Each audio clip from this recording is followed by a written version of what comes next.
kategóriás versenyzők Siminéci színeiben. Üveghalmasz Civic-e. Mind a két Honda Civic nagyon kemény.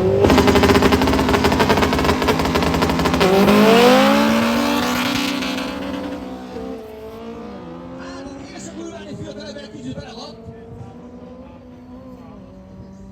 Így üveghalmasz Civic-e van előrébb.